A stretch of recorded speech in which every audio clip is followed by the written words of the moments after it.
Hello, hello. Welcome back to Philosophy with Z. I'm so glad you're here with me. I am Zalika. Thank you for being here as we continue on our journey of what to say when you talk to yourself. And today we're on chapter 16. This one is called Changing Habits. I love this because we are really getting into the thick of it, into the meat and potatoes of what all this self talk is about. Because it all sounds good. Oh, yeah, just say certain things to yourself and then your whole life will change. Like, that sounds great. But it's not that easy. It's that simple, but it's not that easy. So, let's just dive right into it. Okay, so he says, I say so a lot. um, we we have four categories of self-talk where it can be applied: habit changing, attitude building, motivational, and situational. And we will subsequently go through each one of those. But this chapter is just changing habits. And I like this because it's really simple. Because when you have a habit, a thing that you've just been doing, mostly that you're probably unconscious and unaware of, you have the ability to change that habit. Because most of our habits were instilled in us when we were children before we really even knew what was going on.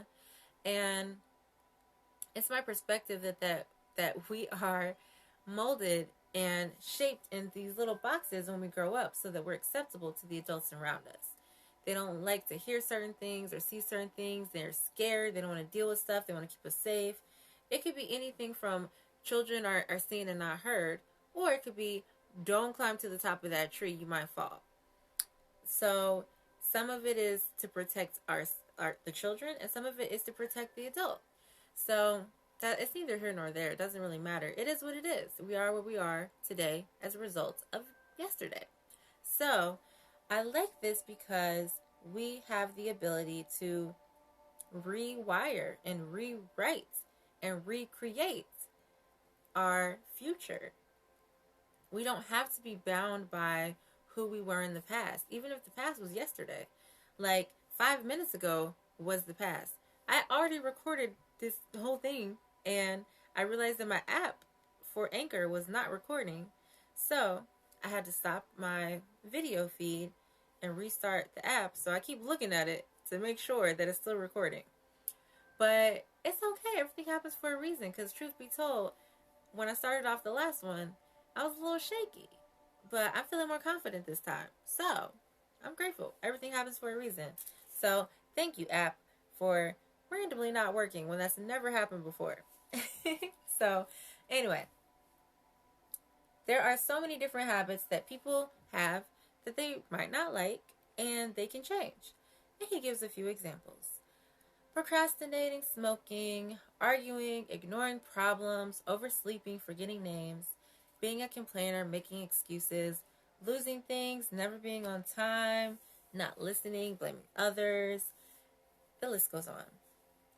And I really see so many habits like these as just kind of defense mechanisms. They're just like ways to keep yourself safe or ways to have other people feel comfortable around you. And like I said, either way, it was kind of habits that were created for us that we didn't really have a say so in. Like it all happened unconsciously or um, just it happened to us. Huh. I guess actually it happened for us because we're baby human beings. Like even me as a 29-year-old adult, we have to learn how to behave from those around us because we're social creatures. And so everything I learned allowed me to fit and adapt into the world of which I lived at the time. So it's not even a bad thing that I have these habits of, let's see, which one is one of mine? Never being on time. Well, I'm late sometimes. I don't want to say I'm never on time. Oversleeping, procrastinating, like these were just all a part of how I fit into my surroundings. And fitting in as a human being is like utmost necessity. Like we are herd creatures. We need to fit in with our environment. So I just suddenly like had this like light bulb moment that it's all okay. Like it's all good. Like it's all okay. It's all good. No matter where I'm at, no matter how I got here, it all had a purpose. And I just feel I have so much respect and honor and gratitude for all the individuals that helped me get to where I am today and all of the programming and training that I instilled to help me adapt and survive and thrive to get to where I am now. So that's just kind of an aside note. Thank you, thank you, thank you. So these are all things that we have the ability to change if we so choose to. So you have to do this, or not have to, but if you would like to change your behaviors, then it's of the utmost importance that you put yourself talk into the present. Because when you put it into phrases like I will, I'm going to, I need to, I should, I'd like to, I want to, or I wish I could, that is not quite the direction we want to go. Because if you're saying that to your subconscious mind, you're always putting it ahead. Like, you're always putting it like right at arm's length. Like, it's not now, it's there. It's not here, it's up there. Like, I will get to it later. But that never comes. All you have is now. So, like, tomorrow never comes because this tomorrow gets here, it becomes today. So, tomorrow never comes. Later never comes. So, he gives some examples of I always do everything I need to do when I need to do it. I like that one. I'm going to use that one. I never argue or let my emotions work against me. I don't smoke. I have a good memory. I easily and automatically remember any name or anything that is important to me. I have the courage to state my opinions. I take responsibility for myself and everything I say and do. He has a few more, but those are just the ones I'll say so far. And he says to make sure you say exactly what direction you're giving your mind, because you are painting a new picture of your future self. And you want to give your subconscious direct programming because it will create what is repeated on a daily basis. Well, I don't want to say regular basis. On a regular basis, it will create that. So he says to get very specific. Whatever your problem is, look at it at every possible angle. Like my mentor Sean even says, write it down on a piece of paper and put it on the table and like get up and look at it from literally different angles. And I just like that because it's like a real physical representation of mentally and spiritually what you will be creating, looking at yourself from a different perspective. Because every problem exists because there is a solution for it. Our universe is equal and opposite. So every problem has a solution. And I truly believe that self-talk helps us realign ourselves on an energetic level with the solution rather than the problem. Like, I don't support language that reinforces what I don't want. So let's see. So I've talked about my obsession and compulsion with food. I have so much freedom from that today, thankfully, through work with my friend Corinne, doing some like meditation and like shadow work and inner child stuff. Doing a bunch of that, I have some healing. And I also want to mention that because it's not all about self-talk. Like there's work to be done on the many layers, the many facets of being a human being. There's many ways that we can approach working through ourselves and healing ourselves. And I just love self-talk because it goes with everything. Because it helps me to love me and accept me and be nice to me. Because I'm fighting a hard battle some days. And I'm doing the best I can. And I just want to be happy and free. I want to be loving and be loved and joyful and peaceful. So I know that I can and will, not will. See, I couldn't even really say it because I already knew. Excuse me. The the app keeps going down on me. And so I know that I can change anything. I can do anything I set my mind to. And so I have experienced, like, I've realized that sometimes I know a whole bunch about what I don't want, but I'm not really sure what I actually want. So that's why I no longer want to use like negating language, like I don't smoke, I don't overeat, I'm not obsessive and compulsive. I don't want to use negating statements because the not is just like one little tiny word, and all the other words are the operative ones. So I've heard from some other spiritual teachers that when having affirmations and stuff like that, it's best to avoid negating words, but just say what you want. Don't say what you don't want. So that's what I tend to go by. And he says that every every habit that you want to change will have specific self-talk that goes with it. He says that it is a specific set of concisely worded directions, usually a group of a dozen or more combined phrases linked together on the same subject, which jointly paint a detailed picture of the better you which you would like to become, or the change in your life you would like to create. So I like that because it it gets to the root. Maybe he said that next. It gets to, yeah.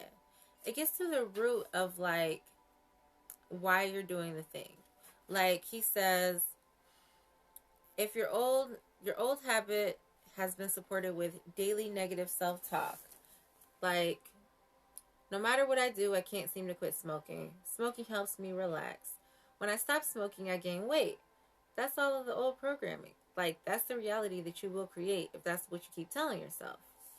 And so, like, there is kind of a what I call a gestation period. I mean, I'm probably not the first one to say that, but it's like a gestation period because there there's been like probably years of certain self-talk in your certain habit. And then suddenly today you're saying something different. It's not going to take immediately. But you are digging up those weeds, digging up that old stuff, and like planting in some new stuff. And it just takes time to grow. So, like I always say, be patient with yourself on this journey. You are doing big things, you are changing who you think you are. You're changing who you think you are to become who you know you are. And that's the major stuff. So, let's see. We're almost wrapping it up here. I feel like I've kind of given all the good stuff. So I'll end this with saying that your old habits are nothing more than old programming that you accepted and got used to.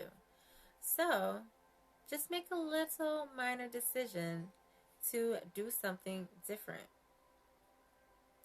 Just do something different. Paint the new picture of yourself. And I'm thinking, like, how am I applying this to my life? Because he says that for every habit, you can come up with things to be changed.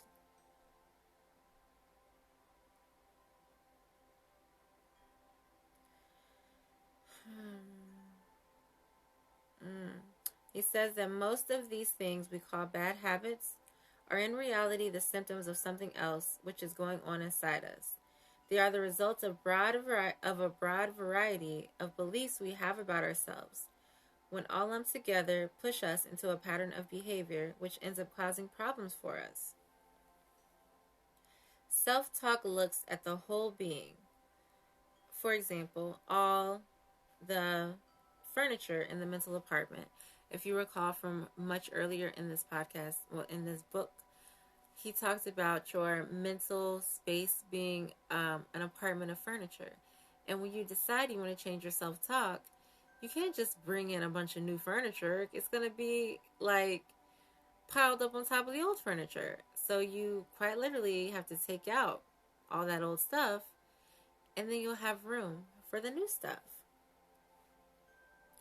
So he says that the self talk doesn't just cure the symptoms, it changes the problem, which caused the symptoms in the first place. And this, it's just, this is the part that's like a little mind blowing to me as I restart the app. Look at my pillow back there.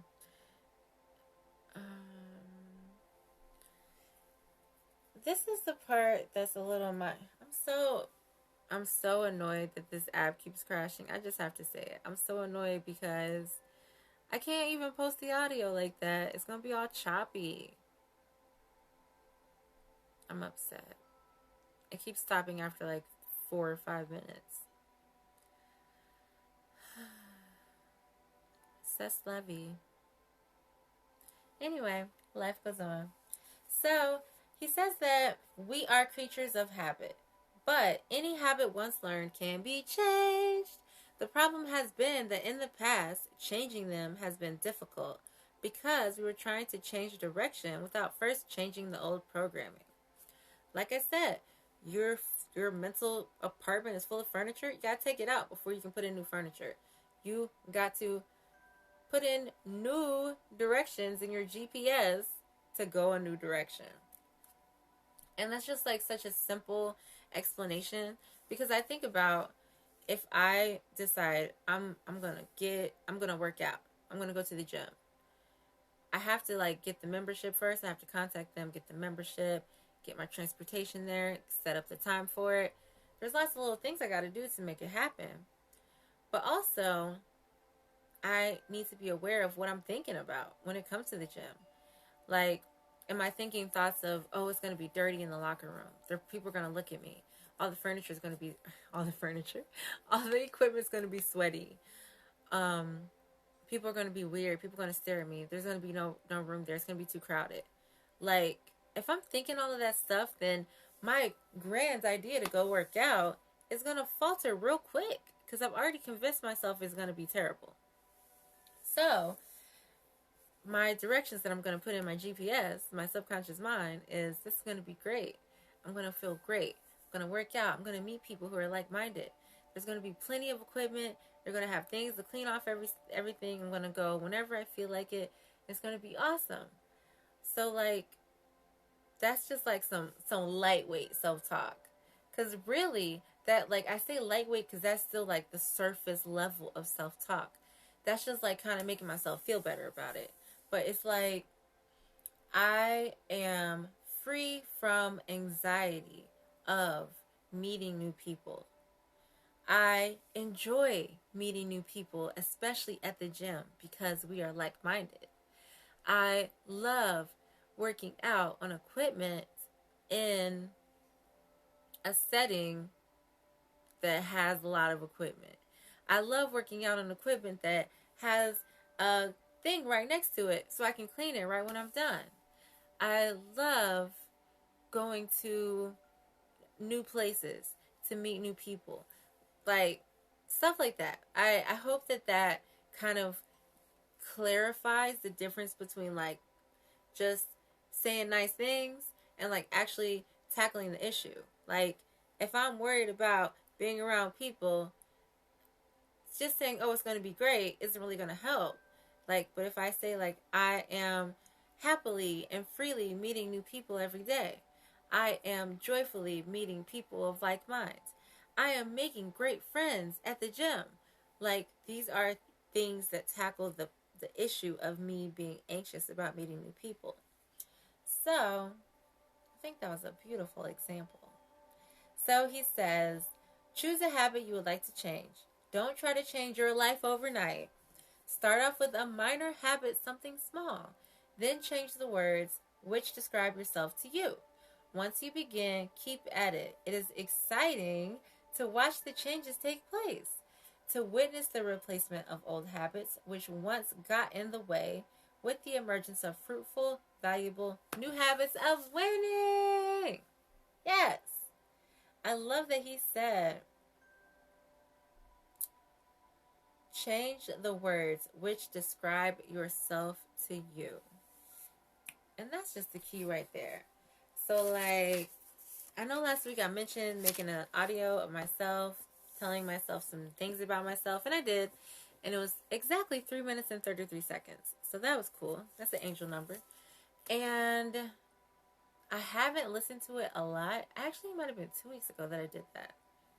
But I listened to it here and there. And so, work in progress. I at least did the recording because I was talking about doing that recording for weeks. I started reading this book in early 2021. And it's taken me... I started reading this book in early 2021. It's taken me until December 1st, 2021. Today's the 1st. I guess I recorded it like 3 weeks ago. But it's taken me this long. So I'm just putting that out there to let you know it's not just you that's procrastinating. But I'm working on it. I am a work in progress, and I'm getting better every day. Every day in every way, I am getting better and better. And so today I wrote out like a little life script. I used a book called The Magic by Rhonda Byrne. She is the same lady who wrote the book called The Greatest Secret Ever, which was the first book I did on this podcast. And The Magic is about gratitude. And I have a community of friends that we get on a Zoom call every day and we read the daily practice. Because the book is about gratitude. It's a 28-day practice of gratitude, to root it into you, to be so swimming in gratitude that it's just dripping from your pores. So we've been doing that for 15 months. This will be month 16. And I have not been consistent with it. I think only 1 month out of the whole last year did I do every single day's practice. So I am making a commitment to myself to do it this time, all 28 days of the practice. And so here I'm saying it live and in action. And next week, I will report to you. Next week, I am reporting to you that I have accomplished 7 days of the self-talk practices. Oh my gosh. Of the gratitude practices. Time to go. I'm doing too much.